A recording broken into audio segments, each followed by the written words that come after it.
Min-jae had a rule about black women. He didn't speak to them, didn't work with them, didn't allow them in his establishments unless they came with someone important. It wasn't discussed at strategy meetings or whispered over family meals. It simply existed, firm as steel, like the foundation of the criminal network his father had carved into Seoul's shadows. His mother disagreed. One dinner, she said that Wednesday morning, her voice slicing through his penthouse silence. Just one. That's all I'm asking. Min-jae didn't look up from his tablet. Transactions flickered across the screen, legitimate money concealing illegal sources. The syndicate demanded constant vigilance. Number. Her name is Amara. She's a surgeon, trained at Johns Hopkins. She volunteers at the Migrant Health Center in Itaewon every Sunday. I said no. His mother set her teacup down hard enough to make him glance up. At 70, she remained sharp as shattered glass, eyes holding the same ice that helped his father survive 2 territory wars and a federal investigation. Your father made me swear before he died that you'd marry before 35. You have 7 months. Min-jae's jaw clenched. I'll find someone. You've promised that for 4 years. Meanwhile, the Choi syndicate circles. They see us as vulnerable, without heirs, without legacy. She stood, smoothing her silk blouse. 1 blind date. If it fails, I'll never mention marriage again. If you refuse, I'm transferring Gangnam territory to your cousin Tai-sung. The threat hit like a blade to the ribs. Gangnam was his. The nightclubs, the gambling operations, the construction contracts that laundered everything clean. Tai-sung would destroy it within months. This is blackmail. This is survival. His mother collected her purse. Friday, 8 o'clock. I'm texting you the address. Dress well. She left before he could argue.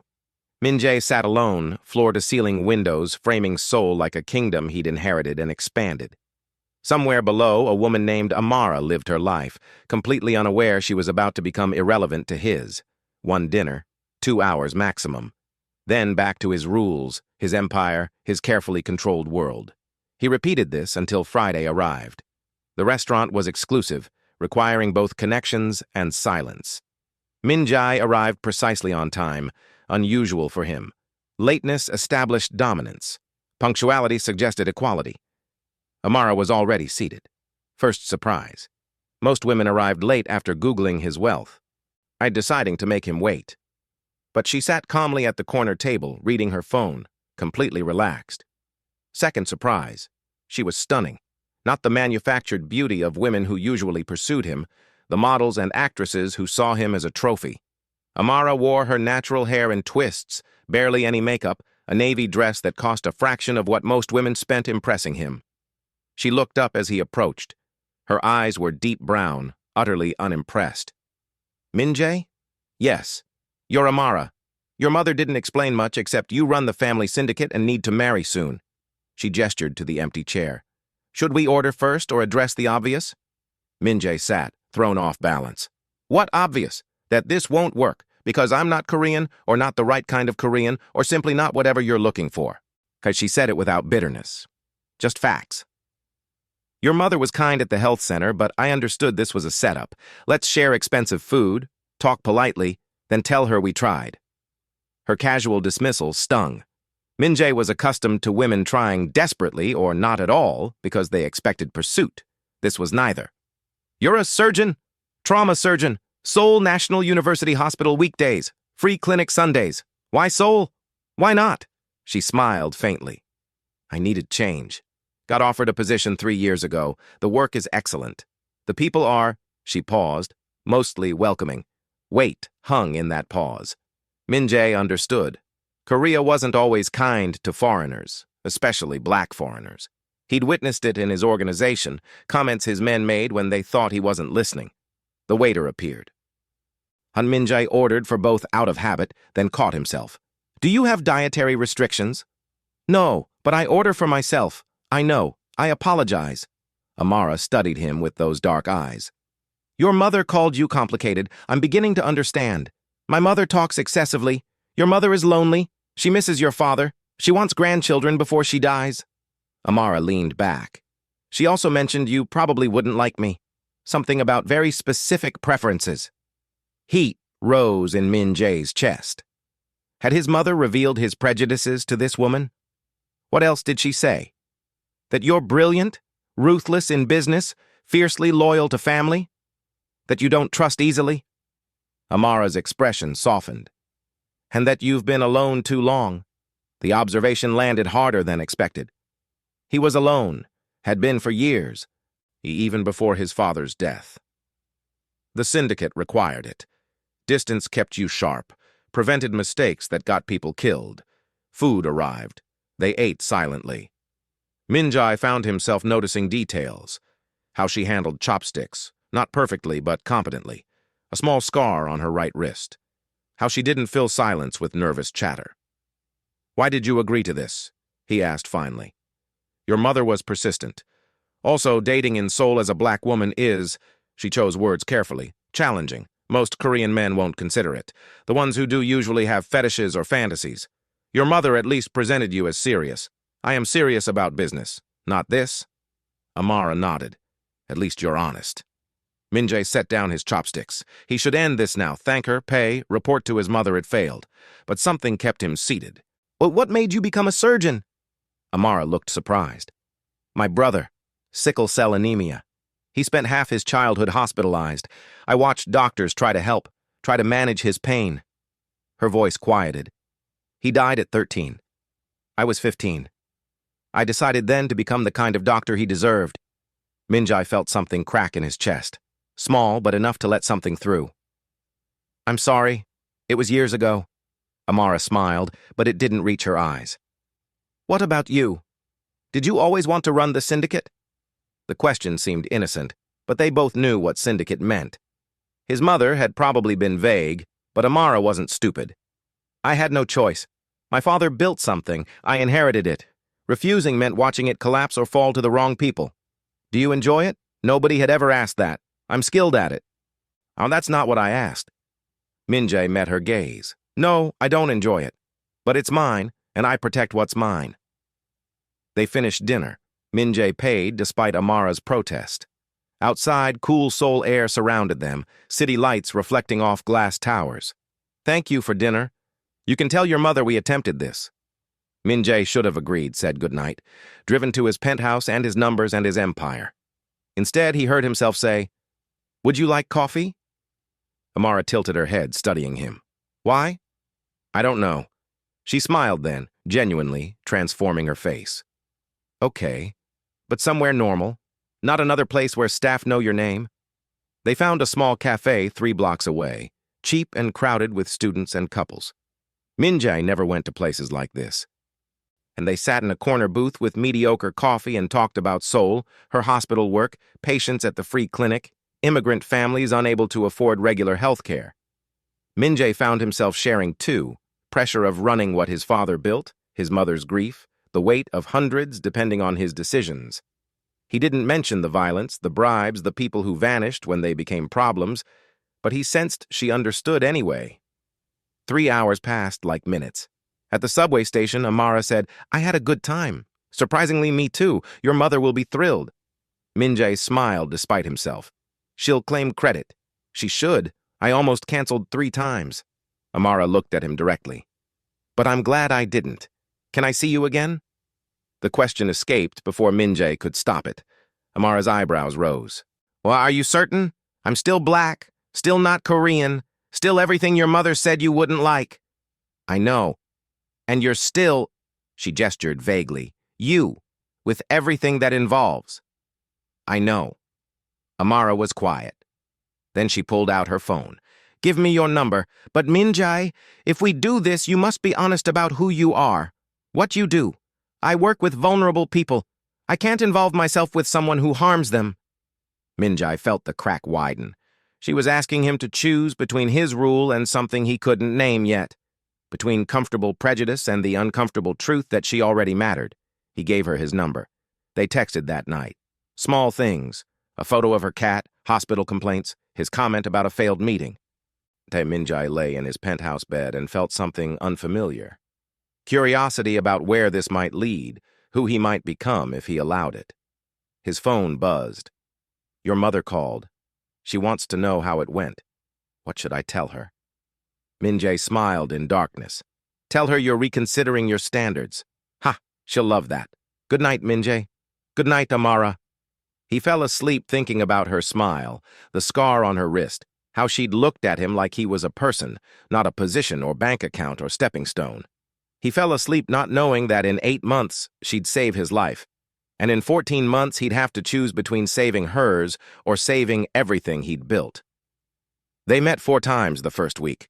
Coffee Tuesday, lunch Thursday, dinner Saturday at a tiny Ethiopian restaurant in Etiwan Minjay had never heard of. That on their 5th date, Amara invited him to the clinic. "I want you to see what I do, not just hear about it." Minjay almost refused.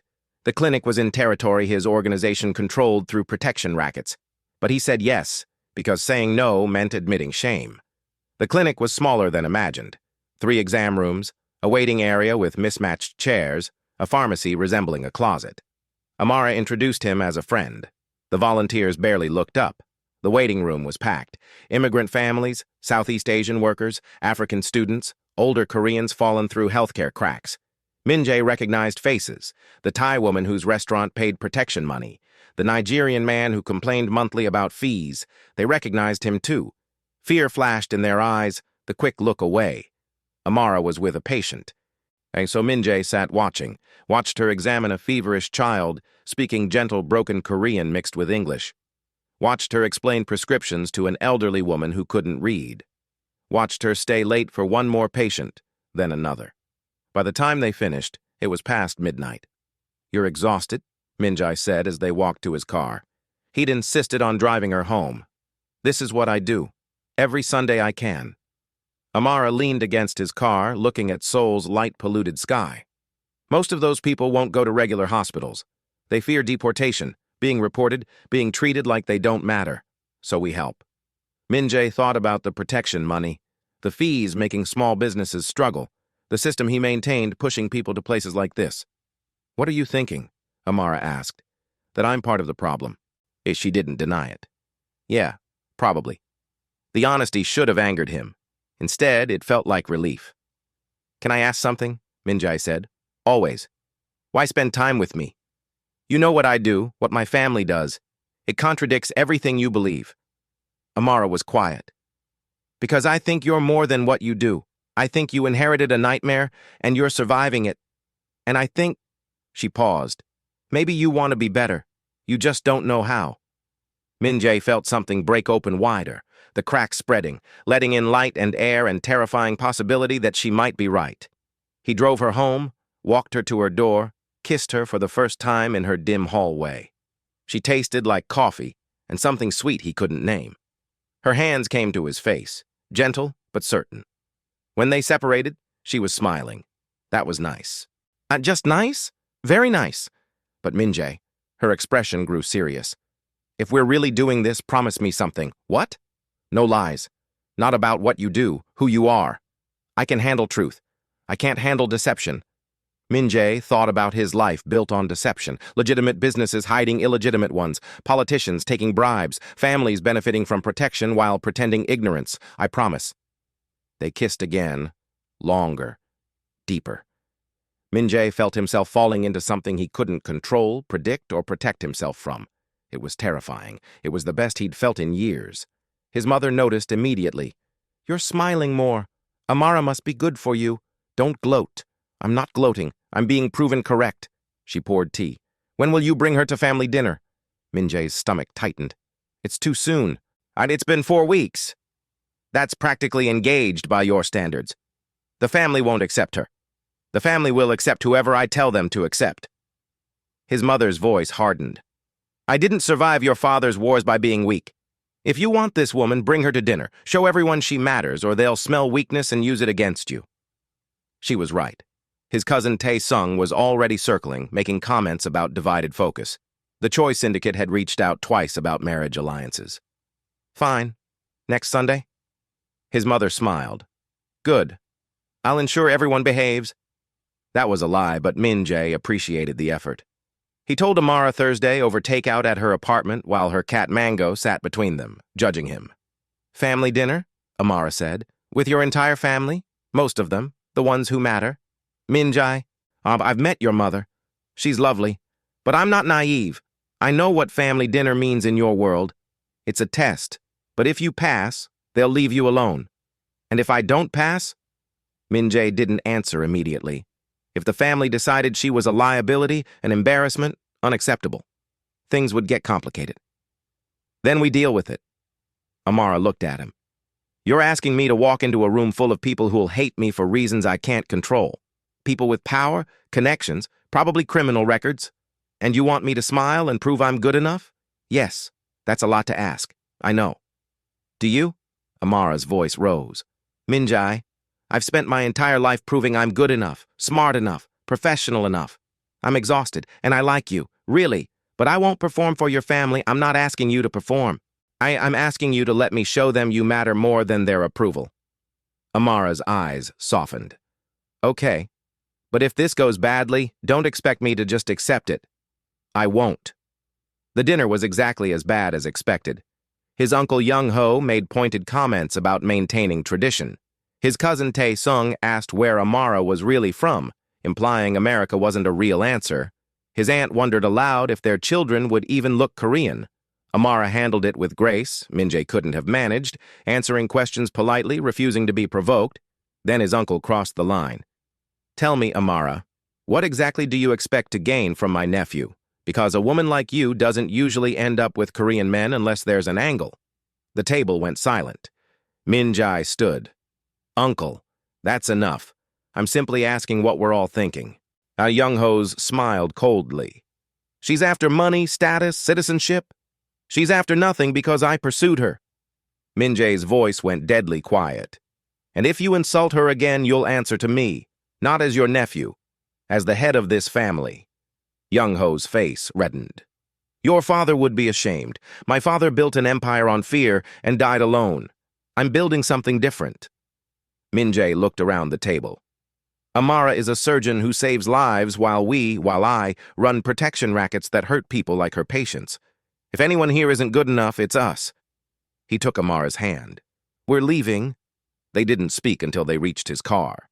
Amara was shaking, whether from anger or hurt, Min-jae couldn't tell. I'm sorry, he said. Don't apologize for them. I'm apologizing for bringing you into that. And for thinking they'd be anything other than what they were. Amara looked at him, tears in her eyes. Do you know what the worst part is? Not their racism. I expected that. It's that you're trapped in this world with these people, and I don't know if you can ever really leave it. Min-jae felt something shift in his chest. What if I did? What? What if I left? Dismantled the operations, went legitimate, walked away from all of it? Amara stared. Min-jae, you can't just... Why not? My father built this. I didn't choose it. What if I choose something different now? Because you'll make powerful enemies. Because your family will hate you. Because you might lose everything. I'd rather lose everything than lose you. The words hung between them, raw and true. Amara pulled him close, both of them shaking. This is insane. I know. You'll regret it. Maybe. But I'll regret losing you more. 3 days later, Min-jae called a meeting with his senior lieutenants. He announced he was transitioning operations to legitimate businesses, ending protection rackets, cutting ties with corrupt officials. His uncle stood. You're destroying everything your father built for some woman? I'm fixing what my father broke. I'm choosing to be better than this. If you can't understand that, you never understood leadership. The meeting ended. Security escorted the dissidents out. You know this won't be easy, his mother said quietly. Transitioning, making enemies of syndicates we partnered with. I know. And Amara might not take you back. I know that too. His mother smiled. Your father would have hated this. But I'm proud of you. Min-jae drove to Amara's apartment at 3 a.m. I knocked until she answered in pajamas, eyes swollen. Min-jae, what? I dismantled Gangnam operations. Fired my cousin. Started transitioning to legitimate business. It'll take years. I'll make powerful enemies. I have no idea if it'll work, but I did it. Not for you. For me. Because you were right. I wanted to be better. I just didn't know how. Amara stared. You're serious? Completely. Min-jae, you can't burn your life down for me. What if we don't work out? Then I'll still be better than I was. That's not about you. That's about who I want to be. Tears ran down Amara's face. She pulled him inside, closed the door. They stood in her tiny hallway, holding each other, both shaking. "This is going to be hard," she whispered. "I know. Your family will hate you. Other syndicates will come after you. You might lose everything." "I know. And I can't promise I'll always be strong enough to stand beside you through it. I know that too." Amara pulled back. "But you're doing it anyway?" "Yes." She kissed him, soft and salt-tasting. "You're an idiot. Probably. I love you. I love you too." They went to bed, not to make love, just to hold each other, to feel like maybe they'd survived something that should have destroyed them. In the morning, Min-jae started the real work. Lawyers, accountants, the long process of transforming criminal enterprise into legitimate business. There were consequences. The Choi Syndicate spread word that Min-jae was weak, unreliable. Business partners withdrew. 2 former lieutenants ended up dead in apparent accidents that weren't. Min-jae lost half his fortune the first year, 3/4 by the second. But he gained peace. The ability to sleep without wondering who he'd hurt. The right to look at Amara without seeing crimes reflected in her eyes. They married in a small ceremony. His mother, Amara's sister from America, friends from the clinic. No family, no business associates, no one representing the world Min-jae had left behind. His mother cried, not from sadness, but relief. 4 years later, Min-jae ran a consulting firm helping small businesses navigate Korean regulations. Boring work, paid a fraction of what he'd made, but it was clean. Amara still worked at the hospital, still volunteered Sundays. Their apartment was small. They drove a normal car, had normal problems. One evening, Amara showed him a pregnancy test. Positive. Min-jae held her while she cried happy tears, thinking about his father, the empire built on pain. The grandson his father would never meet who'd grow up in a different world. A better world. "We're going to be okay," Amara whispered. "I know," Min-jae said, and for the first time in his life, he believed it.